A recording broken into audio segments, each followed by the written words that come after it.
Hi. Ooh, hi. Is that the live stream camera? That is. Yeah. Where it's all coming from. Hi. Okay. Well, I'm Aaron. I'm assuming a lot of photographers are people who enjoy photography. Is that kind of the thing here? Okay. Because I made this geared a little more towards photography and those of us who nerd out about that kind of thing than my usual talks about the project. Hello. Welcome. I've been a pastor's kid long enough that I like to call out people that walk in. That's my favorite thing to do. I like to be. Yes. I was a back row Baptist as a kid. I could sit back there and mess around all the time. Anyway, yeah, so I'm that's me. I'm Aaron Patton, photographer. I had longer hair then, about a year ago. I've been a commercial editorial photographer for about 18 years. I get to work on a lot of cool things all over the place. And after about 17 years of doing this, I started to get a little antsy and realized that maybe I shouldn't say this on a live stream. Who knows what's going to get recorded? Doing work that makes other people a lot of money is not always the most fulfilling work that you can do as a photographer, right? And so I've done a lot of personal projects through the years, but I finally found one last year that kind of grabbed onto me and hasn't let go. And we'll get into that in just a second, but I just want to go through some of the things I've gotten to do professionally. Just recently I did a cover for People magazine. You might have seen my stuff in Kansas magazine if you're a collector there.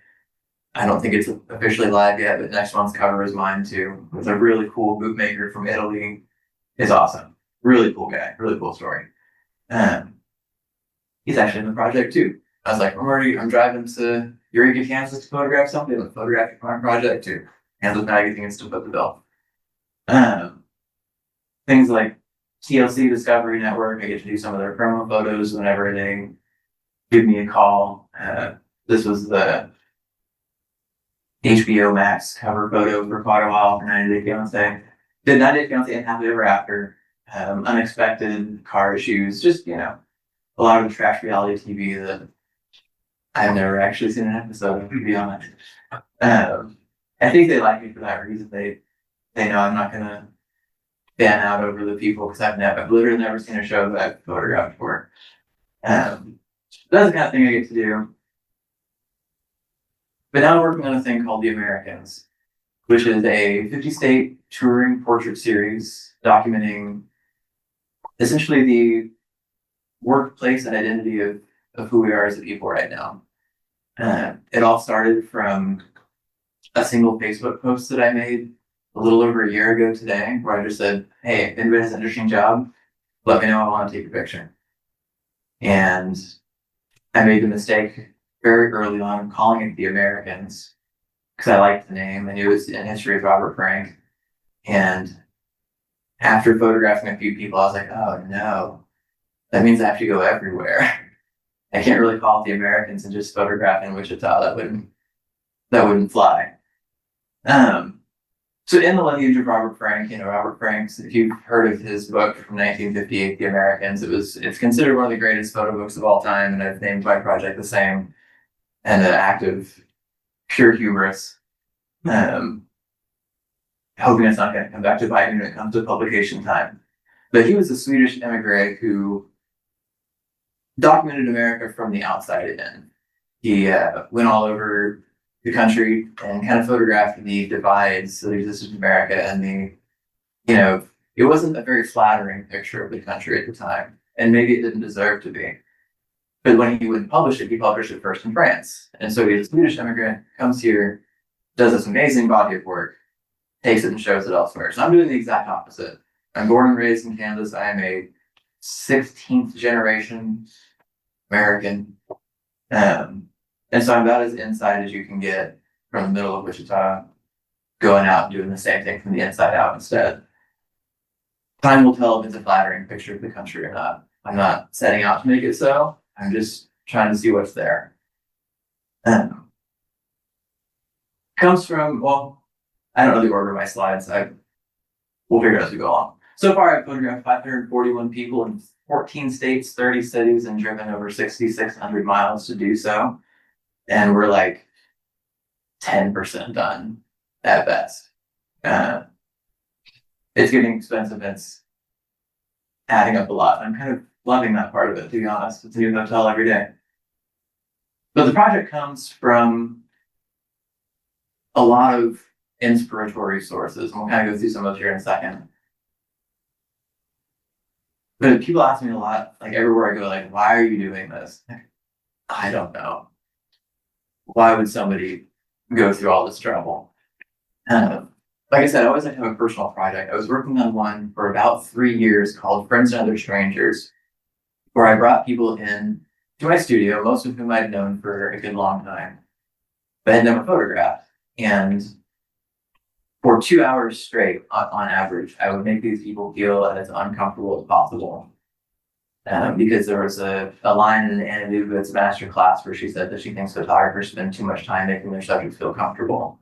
And I agree with that. I think that, the more we lull our clients or our subjects into this feeling of comfort, the less reality we're getting out of them. Maybe someone on their back foot is more interesting to look at than someone who's been smoothed over. And so I went the exact opposite direction. I thought, what happens when you push someone to their breaking point? And I had to figure out what that meant and how to do that. Because I'm generally, I think, a pretty nice person. And I want people to think so. But for that project, I decided I needed to be a real jerk. And it was a lot of fun for me. Not so much for the people that were in it. And so I learned things like the first person I photographed was a model who I'd photographed several times before. And like when you have a model in front of your camera, they get very good feedback when that flash goes off, when the camera shutter clicks. And so I learned very quickly photographing those models that I can't give positive feedback while trying to make them feel uncomfortable. So I learned the power of really slowing the process down and getting really upsettingly silent with people sometimes. And so for 30 minutes straight, I would kind of, point the camera and look like, all right, and just back off until that model just collapsed on the floor. And I was like, now let's be good somewhere. Took my first photo. But over 3 years, I photographed about 34 people for this project. And by the end of it, because I was publishing it as I was going, by the end of it became kind of a caricature of itself. People would see the photos and then think, oh, I'm going to one up that last person and do something crazier. Like, I wasn't really going for that. And so I need to shut that down and start over. I'm going to take the things I learned from that and apply it in a way that I can have a bigger impact. Because in 3 years, like I said, I photographed 34 people. That's not very many people per year. When you got to do 2 hours per person, it takes a while. So I thought, what can I do? What is America so obsessed with that I would be able to get people everywhere I go to say, yes, I want to be a part of that. And like instant yes, and get a bunch of people at once. And I was in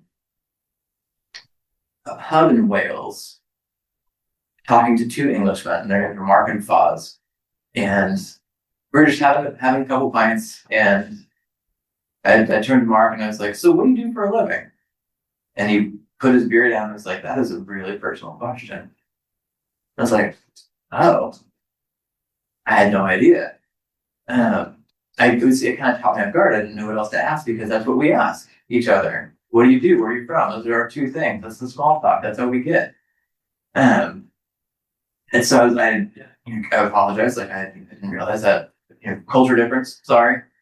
Then I was in France a year later and asked somebody the same question, and their response was, "You Americans are just so obsessed with your jobs." I was like, "Well, that's the hook, isn't it?" And so when I put that Facebook post out where I said, if you have an interesting job, let me know. I want to photograph you. Within a day, I had 134 people responding. And I don't have a big Facebook following. I don't have a big anything following. I'm just bad at social media. But I was like, okay, I think we found it. And so within 2 days, I had a dozen people lined up. I had to build a website for the project just to have people have a place to submit to be a part of it. And then scheduling became a nightmare. And then I had to basically shut my commercial practice down to like 2 days a week because I only had time for that because I was photographing for this project every single day, nonstop. And then I decided, well, we gotta make a whole thing out of it. So I'll kind of take back to some of the history of this, of where the project started. Back in the 1920s, I'm going to be really brief on this. You can ask more questions later, please do. There's a series called People of the 20th Century by August Sander. He was categorizing all of Germany into these essentially strata of people, hierarchically cascading the people of Germany in the Weimar Republic.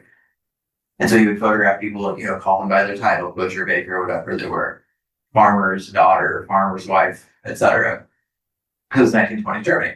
The Nazis then in the 30s and 40s decided that was not how they wanted German people to be represented. They were all the same. There were no classes, there were no castes. And so they burned his plates and, tried to prevent him from doing his work.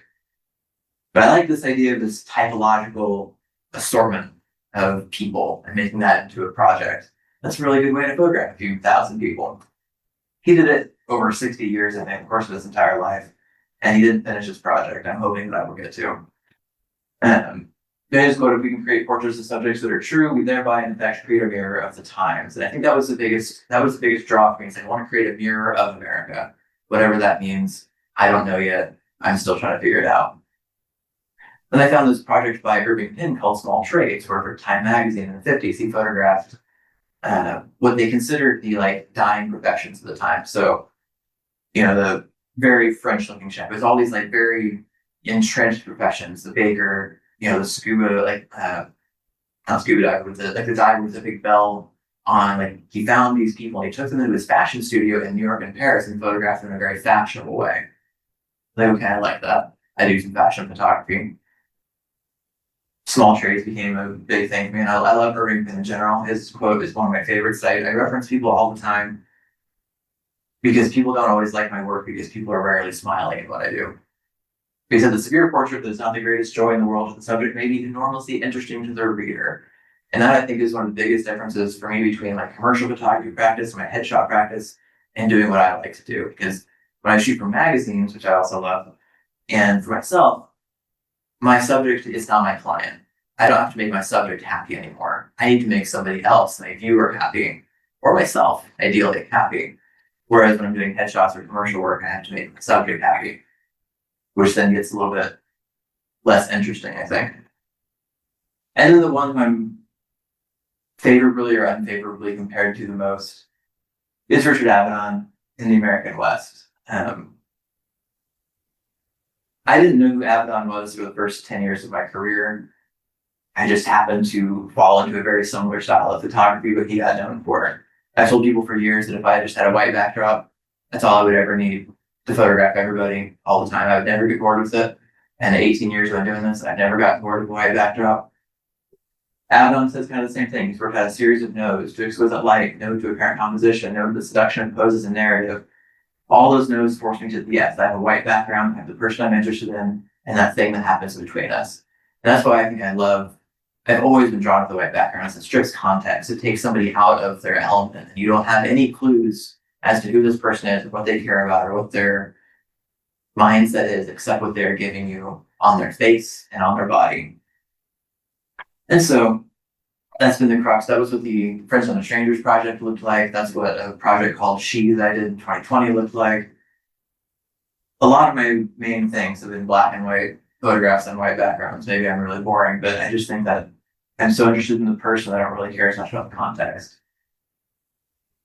This is my setup. This is what I take all over the country. I've changed the laptop board to a little more collapsible setup now, but this is in the Salina Art Center. It's those Avedon nodes. It's no to exquisite light. This is flat light. It's not meant to be flattering. It's just simple. It's meant to mimic open shade, really, if you're a natural light photographer. And these are some of the portraits we get. My wife is the one on the left. She's my field producer for this, since we have to give ourselves titles. I honestly, God, she's not here, so I can brag on her without her thinking it's just pandering to her. Could not do this without her. We have so much logistics on the road. She handles all the model releases. She gets everybody scheduled. She lines people up and gets them to me. I just get to talk to people and take photos all night. And it's great. She seems pretty happy with her job. But number 4 over here, the 4th person I photographed for this project, I did 2 people in the studio. I photographed my wife, and then we jetted over to this lady's house because she said she's a mini pig farrier, and I didn't know what that was. And apparently it's someone who travels the country and trims the hooves and tusks of pigs. And that's about the coolest thing I ever heard of. So I was like, great. I didn't know what a mini pig was. I was like, bring a pig to the studio. We'll do it, we'll do some photos there. And she's like, oh, they don't travel well. I'm like, what do you mean? I think like teacup pigs. Like, you just put them in your pocket. They're cute. No, they're 300-pound beasts. And so I went to her house and we were like, oh, we'll just shoot it outside because, she has a little barn or something that she could do. Like, perfect. The barn's like 7 feet tall. There's no way I can get lighting or anything in there. So we set up in her bedroom and we brought the pigs inside. And there are some incredible behind the scenes videos of a pig squealing for about an hour straight while she saws off a tusk. And it was the most bizarre start to a project I can imagine. And my wife was with me for that. My wife's done all behind the scenes photos, all behind the scenes video for this on almost every shop we've been to. And we got back into the car afterwards because she's a boudoir photographer by trade. So we've both been full-time photographers for almost a couple decades. But she's very controlled. She lives in her studio. She does the same thing. She likes her box where she can feel comfortable. I like to do something different every day. So we got back in the car afterwards. We're both kind of like covered in pig hoof dust because she was using a Dremel tool to like sand this snow. It's wild. And I just turned to her and I was like, would you want to do this every day? And she's like, no, I wouldn't. But you can. Like, I will. Just come along with me. And so that's been the project ever since. This was in March, I want to say 18th of last year. We started with that, the 12th of the first day of the project. And we've been going ever since. Early ones in the studio, we got to photograph Farley Charwell and Bob Love. Just really cool Wichita people. I had people early on ask like why I would Photoshop one of Farley's drawings in the background. And I was like, I would never. I gave that man a Sharpie. He destroyed my studio. Actually, he did it on a white paper backdrop and I cut it off and I took it home. It's not a Farley mural of my own house. It's great. These are the kind of things that started off the project. And I would spend half an hour to an hour with each person because I was really trying to get as much out of each person as I could. Turns out you can't do that at scale very well. So I've had to trim my time back with each person, unfortunately. I decided to throw in a gear slide if you're any gear nerds or photography heads in here, because who doesn't like talking about gear? I shoot a Fuji GFX 100S. It's a medium format, one body, to try to get as much detail out of every single person as possible. And then when I shoot film, it's a RB67 or a little K1000. It was the first camera I ever used as a kid. I'd taken on tour stuff with me. This guy, I didn't include his full portrait, and I think Sam was grateful because when he came into my studio, I'm gonna give you all the fun stories.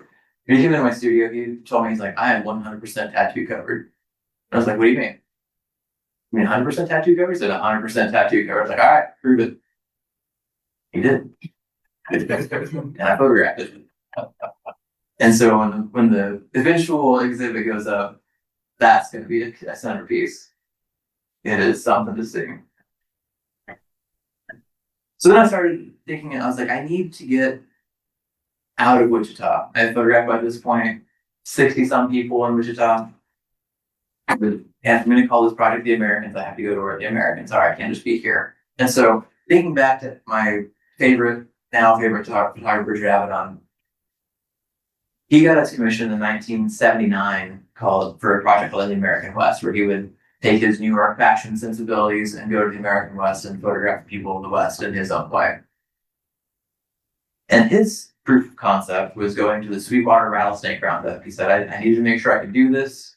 And so the year before he started the actual project in 1980, he went to the Sweetwater rattlesnake roundup, photographed this kid, Boyd Fortin, the 13-year-old kid. And he photographed him 3 different times over 3 days, shooting an 8x10 film. Every time just saying, like, I didn't quite get what I wanted, so photographed him 3 times. I thought as an homage to Abaddon, why don't I decide to do the same thing? I'll find a rattlesnake roundup. There's plenty around here. It sounds interesting. I'll find some cool characters and I'll go down and I'll do that. So I found the first one that was like a week and a half away. It's in Okina, Oklahoma. And I sent an email that said, hey, I'm working on this project. Would it be cool if I came down and set up in your space? Expecting no response because most of my emails go to junk mail anyway. And an hour later, got a response that said, sure, why not? I said, okay. I do need a certain amount of space to set up, whatever. Is that okay?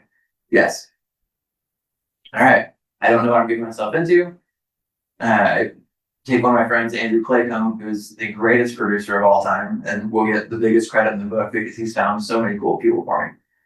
And they had a whole area cleared out for us in this Quonset building where we could set up lighting, we could set up everything and bring all the people in, and they were so warm and so welcoming and fascinating, strange, wonderful people. The only problem is where I'm set up, if I'm here, about where Sam is the pit, which is where they have it's a plywood and fiberglass enclosure held together with prayers and guitar strings with 700 rattlesnakes inside. I don't like snakes. Not my thing. I don't mind seeing them disemboweled. That's okay with me. That's a snake I can get around.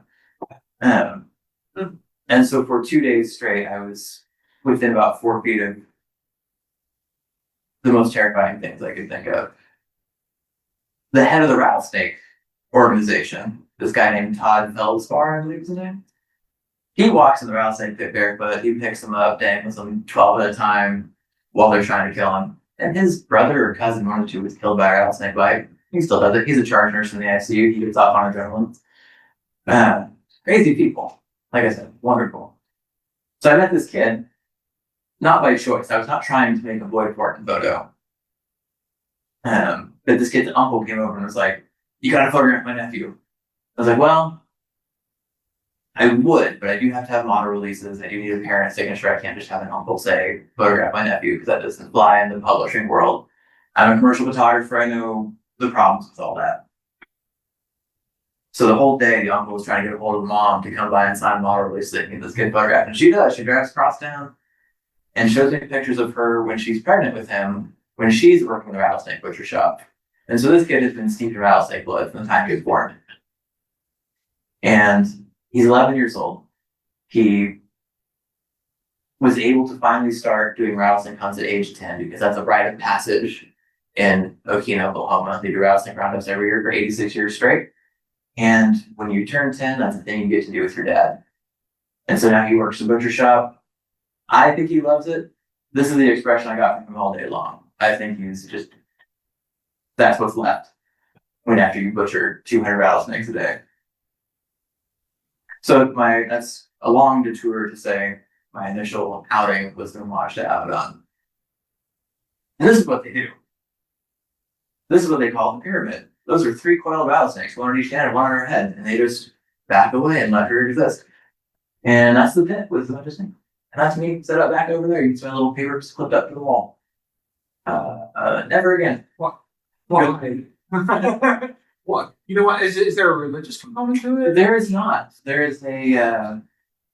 This is the thing we do to get people to our town component. It is a spectator sport, surely. Wow. But you can buy the meat. You can buy the skins. I was gifted a skin. That was very nice of them.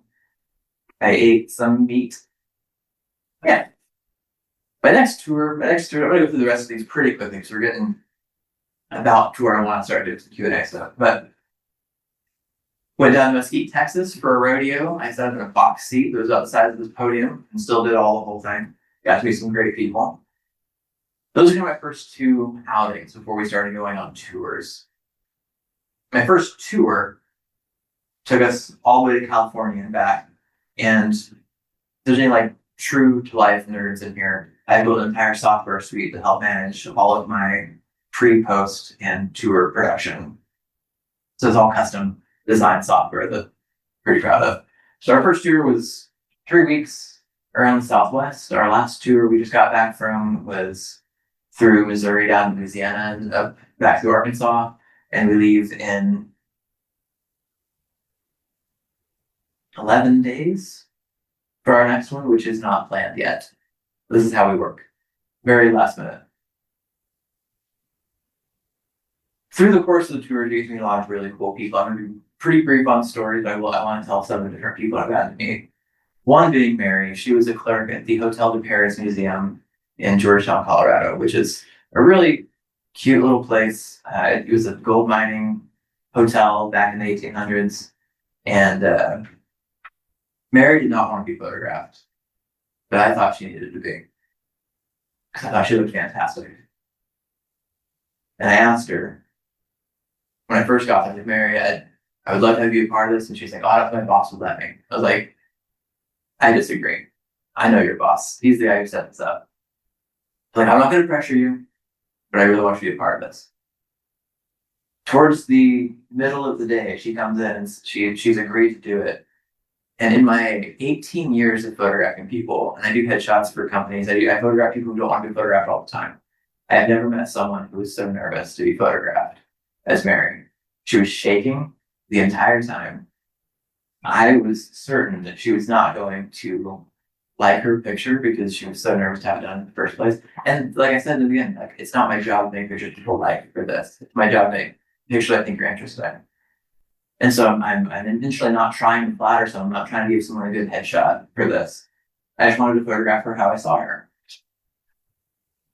And because she was so quiet, I had her, her hands were clasped. That was not my doing. That was just her the whole time. But I had her lean into the camera just a little bit. And I loved this portrait of her. But what surprised me about Mary was that I started to, later than I would have liked to. I had this idea driving back from it on the last day of our first tour. I thought it'd be really cool if everybody could tell their own story for this project rather than, because I'm taking notes of every single person I meet. And I still take audio notes or written notes of every single person I photographed, 541 people. But those are my interpretations of these people. And sometimes it's only about 30 seconds of meeting them. It's not much to get one. And I don't know Mary's history. I don't know Mary's story, and I would like to. And so on the drive back, I thought it'd be really cool if I had like an answering machine, essentially, that people could call and just tell their story in an answering machine. But I got to make it the 2025 at the time version of this. And so I put together what I call the storyline. It's an 800 number that I give to every person I photograph. And they each get their own image number. She's 0245. And I say, call this number. It'll prompt you to put in your number. You'll push 1 to consent to your voice being used for blah, blah, blah, blah, all the stuff my lawyer made me do. And you have 2 minutes to record your story. Technically, I give them 3 before I cut them off. But because most people, 2 minutes is pretty short. And I've had about, at this point, 20% of the people I photographed have called in and left some version of their story. And she was the first one to do so. Of everybody I photographed, the most nervous person, and she has this brilliant, wonderful, heartbreaking, incredible story that I'm excited to have to be a part of the final exhibit. Because what I want to do with these stories is, in the book that will be forthcoming, I'll have some snippets of people's stories. I can't include everything in the book.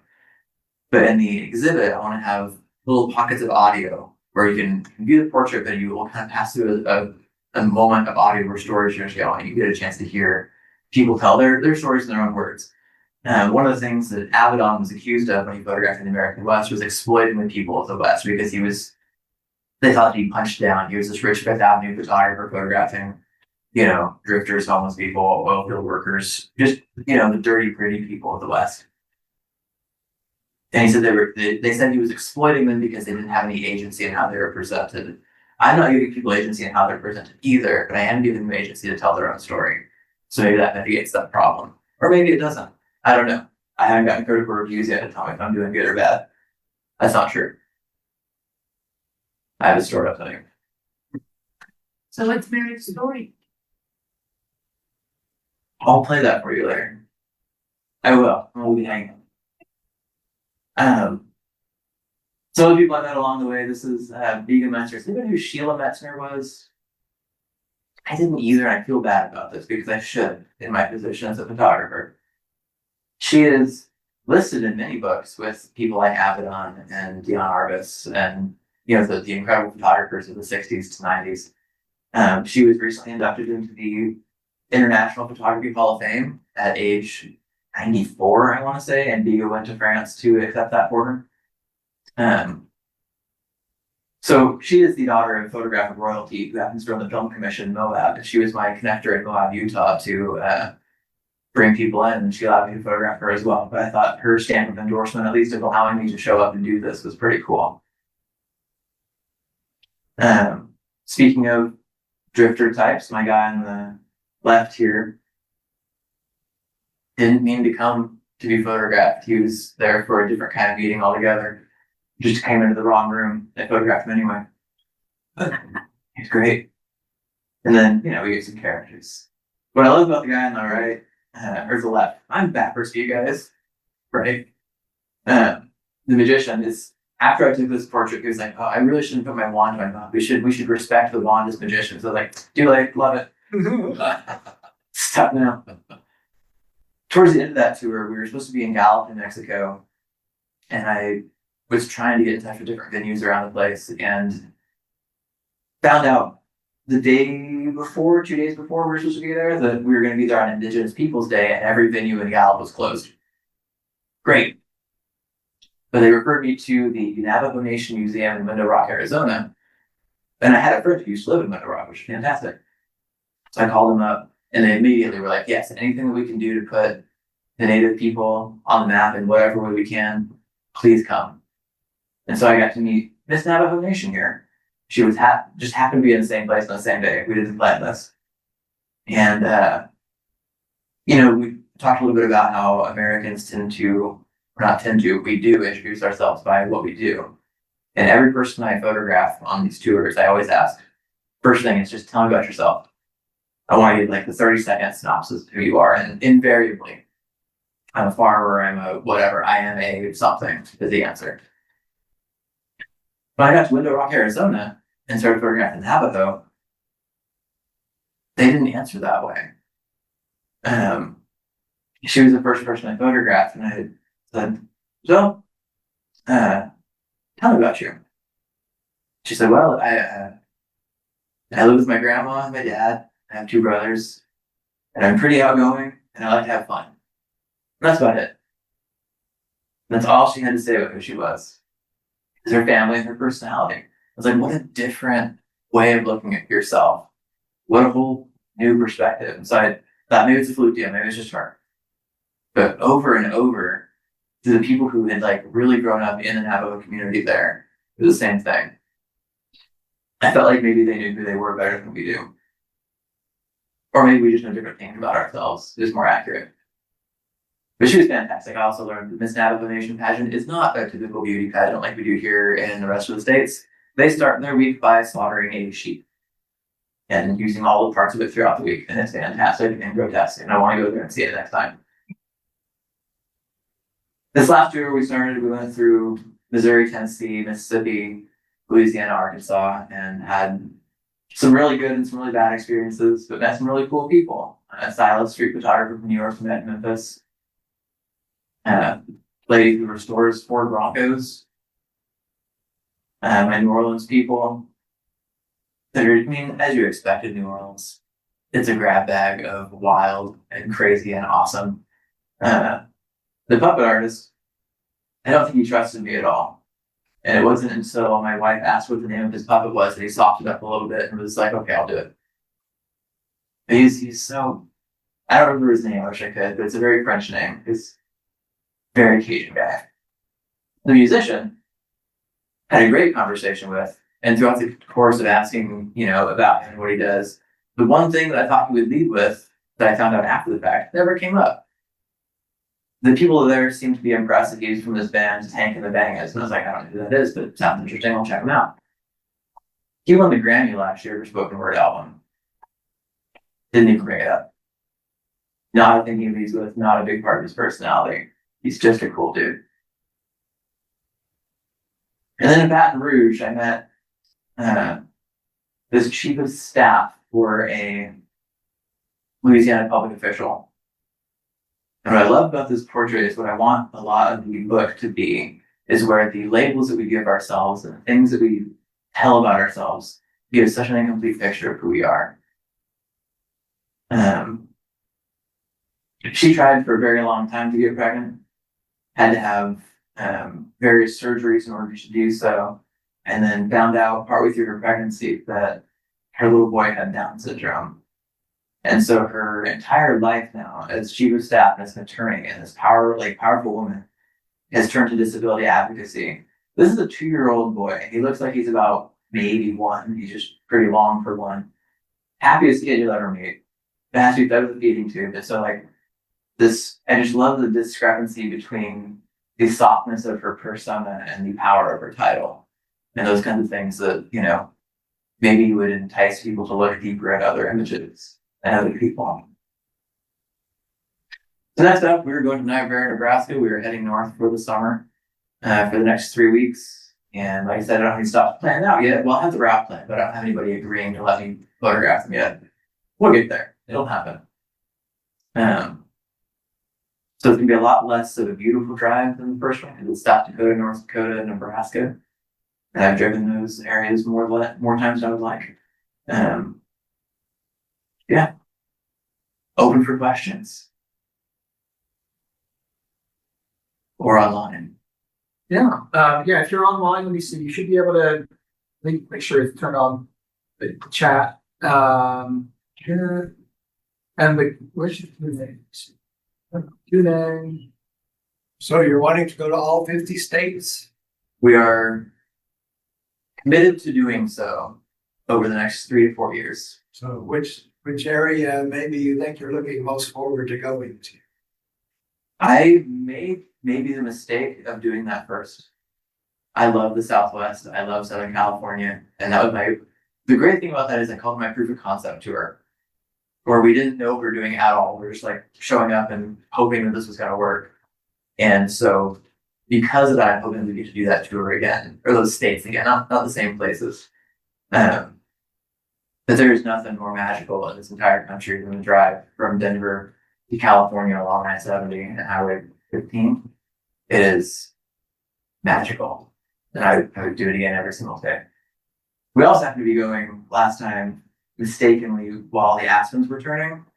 And our first stop was in Georgetown, Colorado, where all the aspens are. And it took us an hour and a half to get off the interstate and into the town. Yeah. And I was almost late to the shoot because of that. Beautiful though. Okay. So you said that you've shortened up the session. So do they kind of do you have things that you ask people to do that you found kind of work for what you're going for, or is it kind of just in the moment you try to respond to what they're giving you? And very much that. I did an interview in Texarkana, and the interviewer asked, "So what are you looking to get out of Texarkana? What are you trying to find here?" And I just had to be real honest and say that I try not to have any preconceived notions about any place or any person that I photograph, because if I do, then I'm projecting my own thought of this onto the project, and I don't want to just come to Texarkana and think I'm photographing rodeo cowboys or whatever they do in Texarkana. And so I'm open to showing up, and I've been photographing people for 18 years. I do headshots where I get 2 minutes with a person. I gotta try to read them quickly. So I'm a pretty quick read of people. And so I try to very quickly ascertain what they're gonna give me and what's gonna take to get something out of them. Sometimes it works, sometimes it doesn't. But yeah, my time with each person has gone from 30 minutes in studio to in Hot Springs, Arkansas, we had 40 people show up in the course of 3 hours. So 3 to 4 minutes per person, which was a little stressful. I'm a little on some spectrum where if there's a lot of noise going on, I can't think very well. And so when all this cacophony is going on with 40 people congregating, kind of shut down. And I got to figure that out for my next tour, because it was very difficult to really mind somebody in 3 to 4 minutes when I can't think straight. So are you still going through Facebook, or how did 40 people know you were there? Yeah, so we have a few different avenues that we do. And this tour, the reason this tour is not planned out well yet for the next one is because I'm trying to not do Facebook first. And really trying to reach out to community foundations and local nonprofits or local bars or coffee shops or some place that I think would be a good host. And then get a venue first and then go to Facebook and social media, and even use Reddit one time, which can be a bit of a minefield. But primarily the way people find out is through either Facebook, or best thing is when I have a local connector who just knows everybody in town. And so like I found that small towns that are about 25,000 or so are the best for what I do. Just like Natchitoches, Louisiana, everybody knows everybody there. So you get one person who kind of speaks to the community, and suddenly you've got 25 people coming in, and it's a really good mix of people. Whereas in Hot Springs, like I was telling Sam earlier, we set up an arts venue, which was great, but all I got was artists. And I'm trying to get a little more diversity of characters in that. And it got a little contentious at one point, which was, maybe I'll divulge that story one of these days. Yeah, Facebook and whatever direct outreach I can do. What do you tell people about how they should dress or what props they should bring with them? If I get the opportunity to advise, I always tell people to just come what they come from work and bring whatever you brought to work. I say like the tools of your trade or whatever that may be. So like for my chief of staff, her tools of her trade were her little boy and her feeding tube. You know, so that's what she does all day. Or I think a railroader that brings in a big sledgehammer, or had a bamboo farmer in New Orleans, which I didn't know that was even a thing, with a big bamboo plant. Had a guy, gosh, I need to tell stories all kinds. I'll skip that one.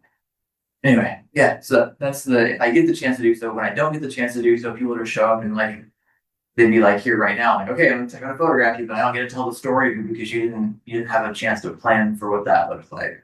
I don't like things to be overproduced, but I want to have some thought go into what people wear. Because if I could control it, I would say no graphic t-shirts, because I think that makes the photos look not how I aesthetically would want to. But at the same time, this is 2026 America, and that's what people wear. Kind of torn on how much direction to give. I'm only 540 people into this. Mm-hmm. Yeah, I mean, how many do you need for like a valid statistical sample, right? I mean, if we're going to do a sample of like 1.5 million people, something like that, or 2,000 at least. And the goal is to have, the original goal is to have 2,500 people, or have 50 people per state. That is going to get eclipsed way too soon. So I think between 5 and 10,000 is our goal for Wow. how people we photograph. And then, so are these all? I think you said that you give people their numbers so then they can like get their photos, and then are you planning to have all these on some kind of like web archive at some point, or? So yes. So right now, the way people, when I photograph somebody, they each get a card. On the front side, it has this information for the storyline, because I want them to tell their damn stories. I love listening to them. They're my favorite thing. Attention library pages, it's 7:45 and we'll be closing in 15 minutes. Please finalize your selection for your. Don't worry, if we go a little past 8, it's no big deal. You don't have to go, but you can't stay here. You're exempt. So, Yeah. so you get the storyline on one side, they get the way to get the photo on the other side. And I built this whole system where like I have, from my little cool dashboard I made, I upload the photos straight to my website, and then they have a encrypted way to enter their email address and their phone number that pulls up just their photo, and they can download just their photo. That was a feat of engineering I figured out for this last tour. The website itself actually at all times has every photo running. But what I decided early on, did anybody go to Annie Leibovitz's show at the Wichita Museum? And like at the very end of the show, there were those big screens, and like every 4 seconds the image would change and change and change. You couldn't go back, you couldn't go forward, you had to just sit with what it was showing you at the time. And so I coded my website to basically be that exact same thing, where it's 4 seconds per photo, and then next. You can't go forward, you can't go back, you don't know what you're gonna get. If you refresh the page, it's a whole different random order. Every time it's different. Every time it's different. So people that are trying to find their photos in the beginning, when there was like 30 people on the website, you just had to wait a minute and a half till you find it. Now it's like a 30-minute slog if you want to hope to find your photo. If you blink, you might miss it, and you can't go back. So I like the frustration of that. I wanted it to get to a big enough thing soon enough that it would be a new experience every time. And actually now there's a cool new feature on our website where when you load the page, it pulls people's job titles from the database and just makes a big cloud of that to form my logo, and that goes away. And those job titles are different every time too. Oh, I know, right? I'm really proud of that. I'm a nerd, guys. Like that's you got me, I guess. yeah, check out his website. It's very cool. It's trippy. Speaking of, I'm wondering, you have any, like maybe some people here like, that might want some ideas for improving their, like, not to do like in a professional way, but like they want to get better at taking portraits of people that they know or their family or whatever, like what thoughts do you have about sort of general portrait photography practice? And on the iPhone. Oh, yeah, iPhones are great. A lot of my behind the scenes photos are iPhones because that's what you got. I'm gonna answer this in two ways.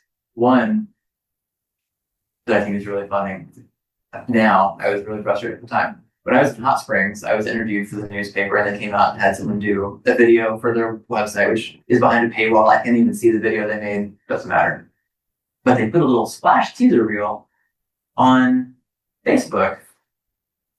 And the title of the video was Traveling Photographer Gives Portrait Photography Tips. I was like, I don't remember doing that. And what did I say? And it's it's not me talking, it's just me, it's video of me photographing people from the town with this text overlaid. And one's like, keep your subject straight and use good lighting. It's like, I never said any of this. But a newspaper is reporting this as though it's true. And like some of the things, like one was like, make sure your subject is comfortable, which as we know, is not something I want to do. And that's the one that kind of turned it for me. Once I emailed the editor, I was like, I'm real sorry, you gotta take this down because I can't have that associated with my name. People are gonna think I'm too nice, and I don't want that. So those are not things I would recommend. Things I would recommend for getting good photos of people is just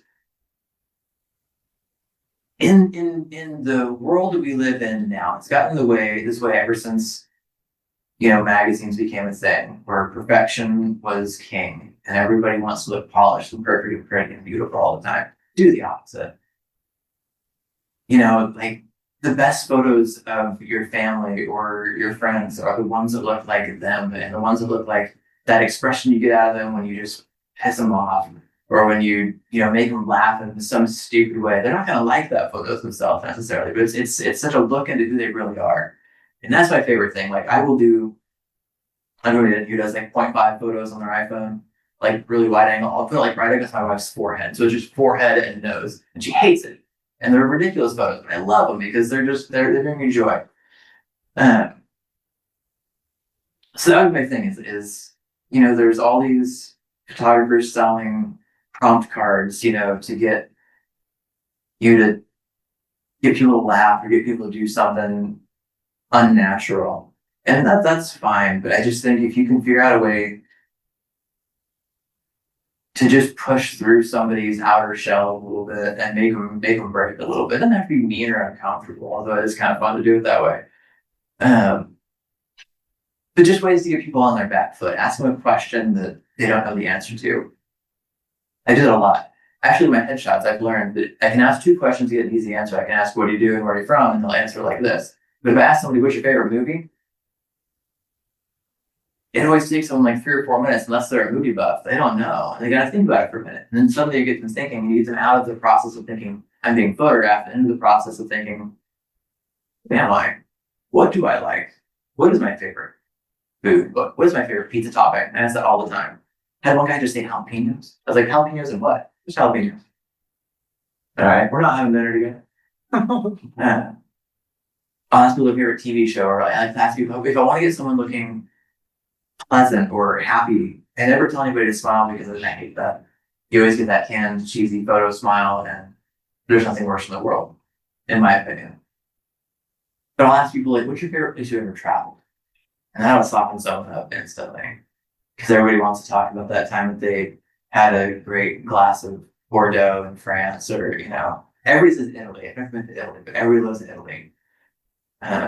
That just changes the mindset. It changes the photo session from being tense and nervous, everybody's nervous to get their photo taken, to a moment of collaboration and mutual enjoyment of something.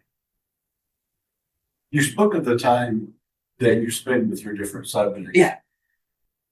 When a subject comes in and you try to make them kind of well, a little bit off center, kind of relax or not relax. Yeah. How many photos do you take of that That's a really good question. subject? I mean, is there one you go, that's it, we're done? Yeah.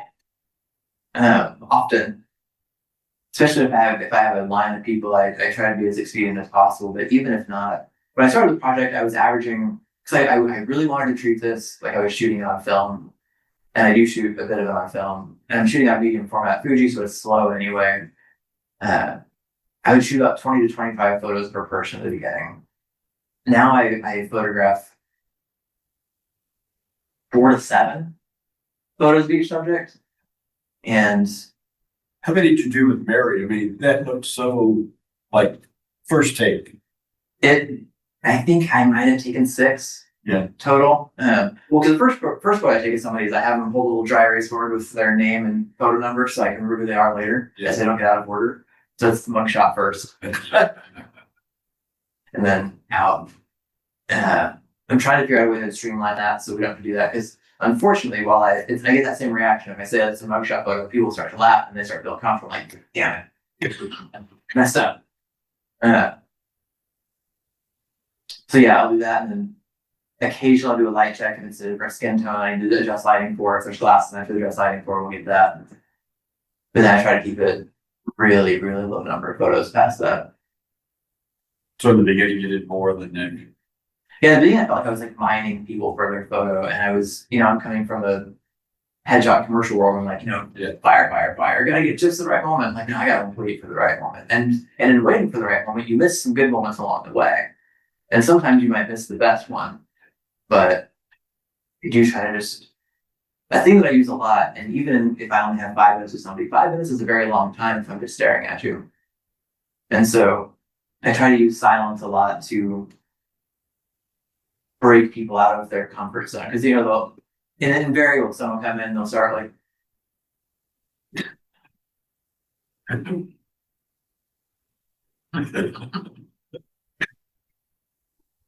You ever have people who just come in and like try and strike a pose that they want and they're just like in the pose, like that annoys me more. I shouldn't say that out loud. But I'll hear people in the background because I can't not pay attention to what's going on. Like, what pose are you gonna do? And like I'm listening for it because I'm Looked so natural with that part of the car on her shoulder. she stands naturally like that. She is a strong woman. What's funny with that, and she's told this story because I've seen her on Facebook and she was telling other people about the photo project, and she's like, which one are you talking about? 2 more? Yeah, there. I can't remember what that name of the part is. I am not a car guy. I apologize. It is a shaft of some kind, and it turns and does stuff. But she was like, "Which end should I show?" It's like, I don't know. I don't know what that is. But I was like, "This one looks like it has more nubby things on it, so use that." And so she was like, all impressed on her friends that I wanted that specific size. I was like, it just looked cooler. It looks great. But she's great. She's a Bronco restorer. Like she started getting into just restoring Ford Broncos. She's like before it got popular.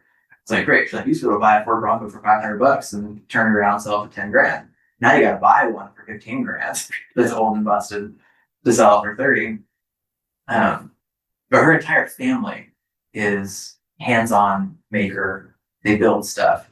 I don't have a lot of kids in this project by design, but she brought all 4 of her kids, and 2 of them wanted to be photographed. And I was like, all right, sure.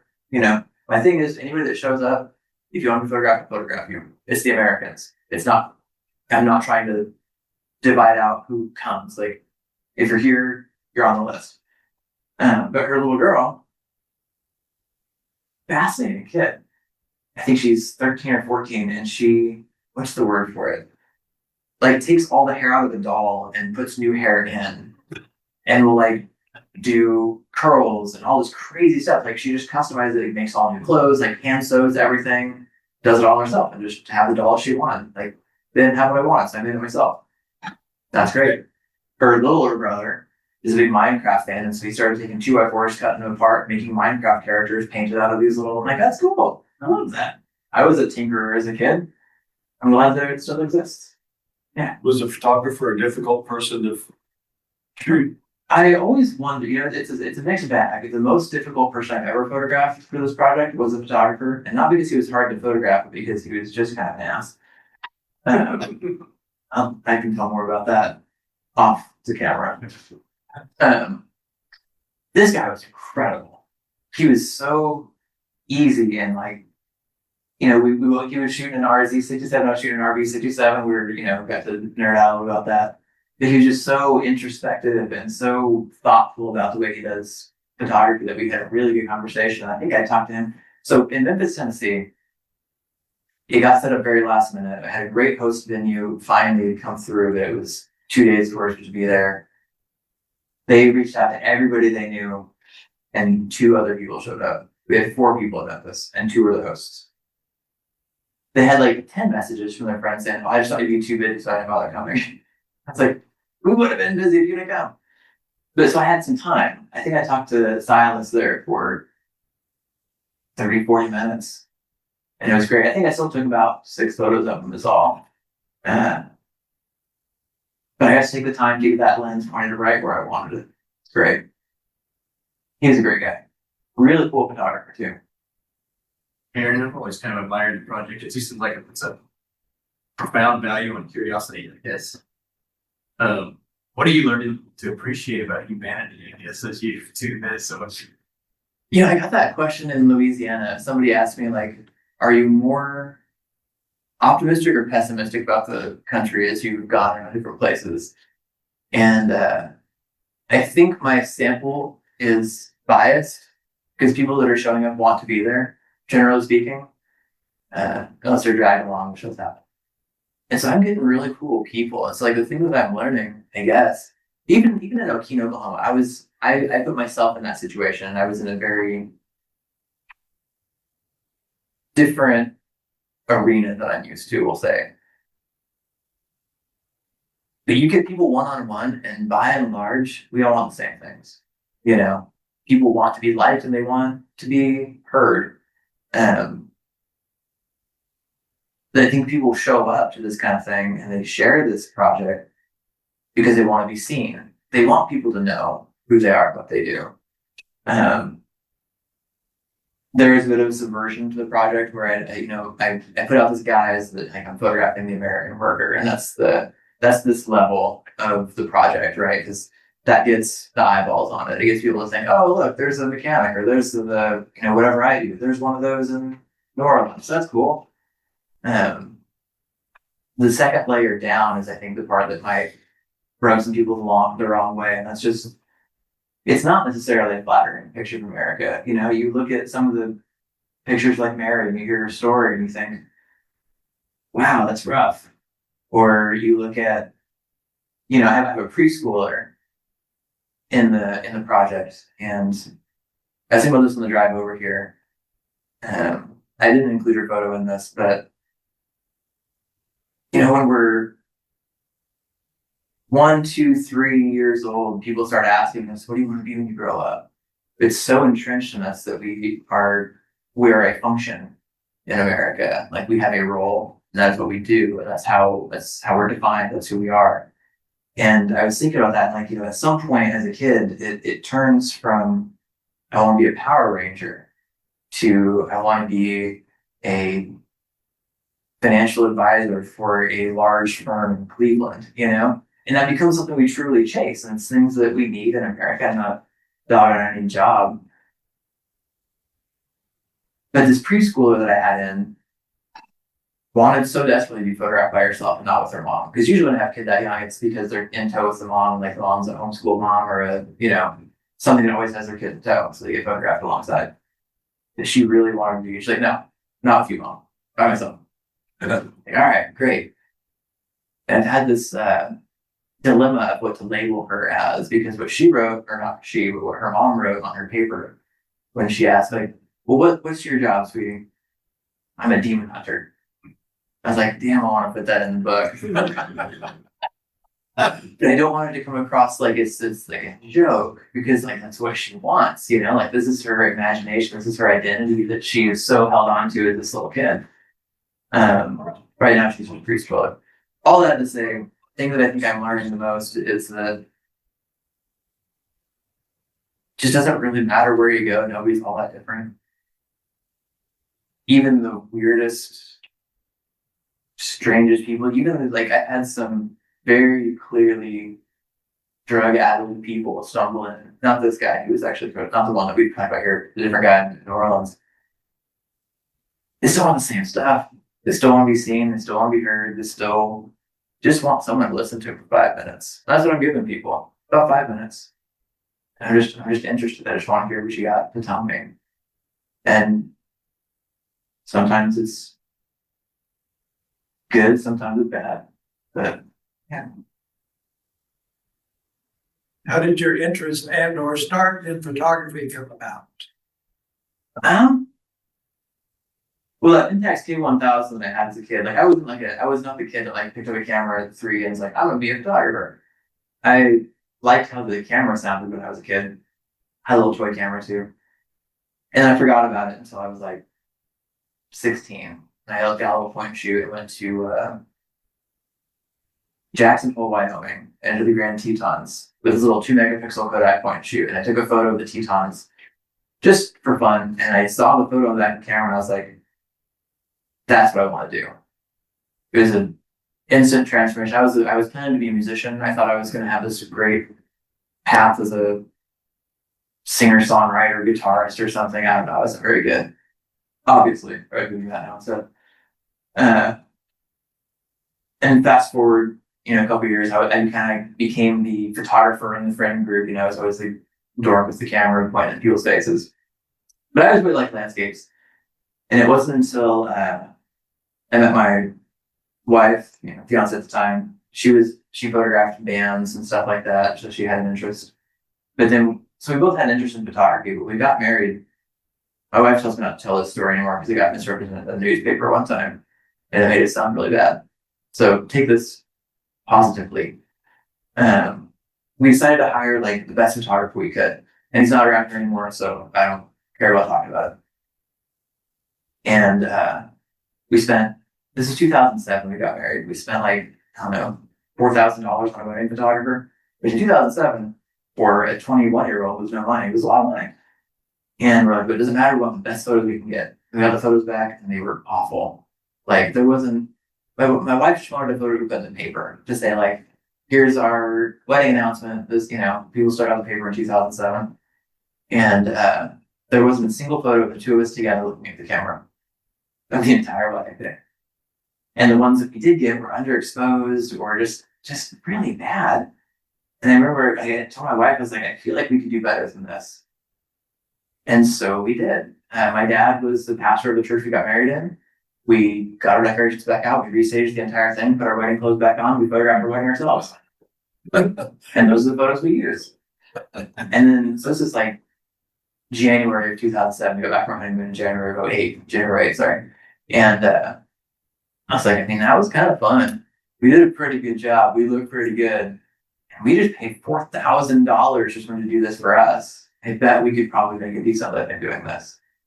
And 2.5 months later, we're sitting in our studio apartment and I filed the paperwork to have a business.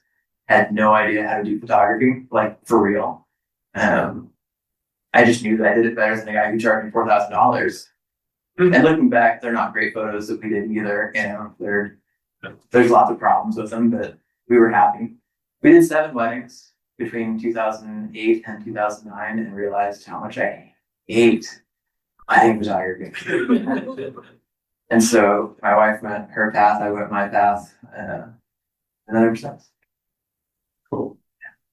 So it's a spite business, really. We've had 1 or 2 wedding photographers come and give talks, and like to do it right, it's like it's so sucks. It's a huge, and it's like endurance sport, Yeah, and it ruins your weekends every weekend. And like the biggest thing for us, the reason we decided we're done was that we had brides calling like, I want to book for October of 2011. This is like 2009. It's like, I don't know what I'm doing in October 2011. I don't want you to tell me what I'm doing in October 2011. No. So now my schedule is 3 months out. That's all I've heard, which has a converse side. Like I never book myself more than 2 months in advance. So in 3 months, I don't know if I have a job or not. And it's been that way for 18 years. So I'm constantly stressed and have, recently stopped by to my fingernails at least. We're getting closer to sane and normal. I had to cut caffeine out for like 2 years straight because I was losing my mind. Being a little very revelatory. So Well, after you take the photos, do you go through them right away and decide which ones to keep, the discard ones, or how do you? I keep everything. Keep everything. It's just, you never know 5 years later, I'm like, maybe I made the wrong decision on that expression. But I have very gut reaction when it comes to these. I'm only photographing like a handful of photos per person. So I built a custom import suite for my photos. So when I ingest the photos, I put everybody's information in, all that stuff, and their photo number, and tag all their photos with their number. And then on that first pass, I've made my decision on what the final image is. I don't second guess it or think about it too much. Until 6 months later, I'm like, these styles had a different expression. Or if I'm looking, I started doing my book layout already. Like I'm in the pre-planning of the book layout, and I'm as I'm looking at how to pair people together, I'm looking at different images. But yeah, that gut reaction is the one that people get. And just the one. Are you gonna play Mary's story parts? You're not gonna read the story. Should I turn off the live stream? Sorry, for people. Peace out, live stream. Yeah, I guess we'll end the live stream here. You also got the portfolio in the back that I want people to have a chance to look at. Okay. But I will sign off the live stream now. Thank you all so much. And yeah, bye-bye.